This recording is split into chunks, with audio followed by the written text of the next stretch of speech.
Eu sou o Paulo Henrique Soares da Silva, sou engenheiro agrônomo, com mestrado e doutorado em entomologia, sou pesquisador da Embrapa há 45 anos, trabalhando com feijão calpi e outras culturas do Nordeste. Relativo a feijão calpi, nós temos várias pragas que são consideradas as principais. Temos as pragas iniciais, que elas chegam no campo logo após o plantio da cultura, e temos pragas que são mais tardias, que elas ocorrem no período da floração, que ocorre no período de frutificação, ou seja, no período que a cultura está emitindo as vagens. Então, quando o agricultor planta o feijão calpi, a primeira praga que pode aparecer é a lagarta elasmo. A lagarta elasmo, ela entra pelo colo da planta, ali na emenda da planta com o chão, né? E lá ela procura o colo da planta e faz um buraquinho. Quando a pessoa chega no campo, pensa que a planta está até murcha, e às vezes está murcha mesmo, pensa que é falta d'água, mas não é. É porque ela, quando penetra na planta, ela começa a se alimentar da parte interna da planta. E ali, quanto mais ela cresce, mais aumenta a galeria onde ela vai se alimentando. Então, essa praga, no começo do plantio do feijão calpi, ela pode causar muito prejuízo, porque cada planta que ela atacar é uma planta morta. Então, quando ocorre esse ataque da lagarta elasmo, o produtor tem que procurar uma orientação do engenheiro agrônomo para fazer a aplicação de um produto para controlar essa praga. Porque cada planta morta, como eu disse, é uma planta que não vai produzir e vai acarretar perda na produção da cultura. Outra praga que vem logo no início do plantio são as vaquinhas.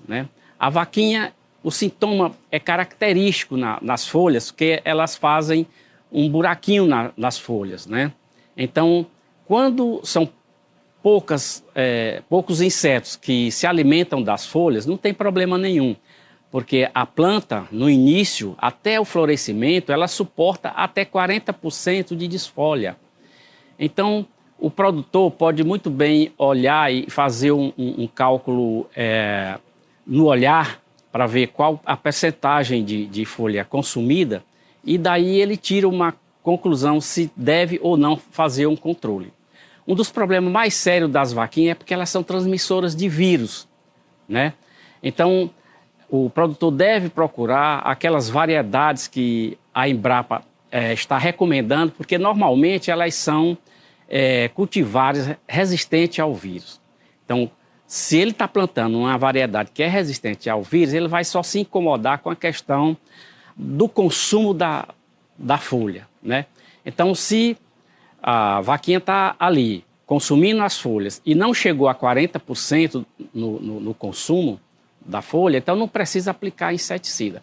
Agora, se passar desses 40%, principalmente quando a planta começa a florescer, aí é necessário fazer uma aplicação de um produto, para controlar a vaquinha. Então, nesse caso, também recomendamos a consulta ao engenheiro agrônomo, que vai orientar o produtor ao produto que for correto para ser aplicado. Após esse período, é mais comum ocorrer pulgões também. O pulgão é um inseto pequeno, vive em colônias e ele suga a seiva da planta.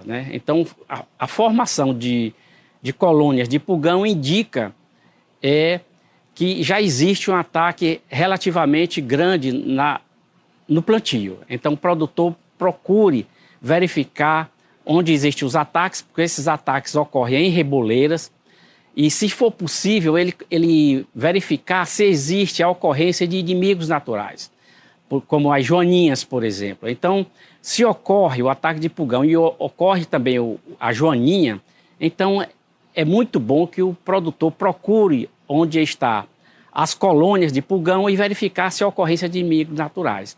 Normalmente, o prejuízo é maior quando ocorre 60% de plantas atacadas dentro do campo. Se estiver abaixo disso, os próprios inimigos naturais vão terminar controlando os pulgões. Mas se já existe 60% ou mais de colônias de pulgão dentro do plantio, aí ele também deverá procurar o engenheiro agrônomo para orientá-lo a fazer o controle. Existem alguns produtos que são muito caseiros para controlar o pulgão. Por exemplo, ele pode ser controlado com óleo vegetal, né? Existem esses produtos no comércio de produtos agrícolas que já estão prontos para ser aplicados, né? Então, a consulta ao engenheiro agrônomo ele vai lhe orientar para saber como é que aplica esses produtos. Após a ocorrência de pulgão, pode vir também a ocorrência de percevejo. A ocorrência de percevejos normalmente é no período reprodutivo da planta, quando ela emite flores e emite as primeiras vagens, né? Então ali começa a aparecer os percevejos, né? Então existem várias espécies de percevejo que ocorrem na cultura do feijão calpi, e o produtor também tem que verificar a população desses insetos, né? Então, verificar na ocorrência nas vagens, né? Porque eles preferem as vagens. E lá, quando eles vão se alimentar, eles colocam o seu aparelho bucal nos grãos e terminam fazendo com que aqueles grãos sejam perdidos. Uma população muito alta de percevejo vai acarretar problemas. Uma população acima de um percevejo por metro de fileira de feijão já é um nível de dano preocupante. Então, se o produtor vê que existe uma população alta dentro do seu plantio, também recomendamos que procure uma orientação do engenheiro agrônomo para ele poder verificar se a população do percevejo, daquele inseto que está ocorrendo no momento, está no tempo de fazer o controle e qual o produto que ele vai controlar, qual a recomendação que ele faz. Após esses insetos que ocorrem no campo, nós vamos ter problema lá no armazenamento, né? Nós temos o gorgulho do feijão calpi, que ele causa dano muito sério, né? Às vezes os ovos do gorgulho vão no grão que é colhido ainda no campo, né? Quando o agricultor debulha a vagem, pega os grãos e leva para o armazenamento, às vezes os ovos que estão ali eclodem, as larvas eclodem e começa a reinfestar grãos que não estavam com postura. E aí a perca é muito grande, né?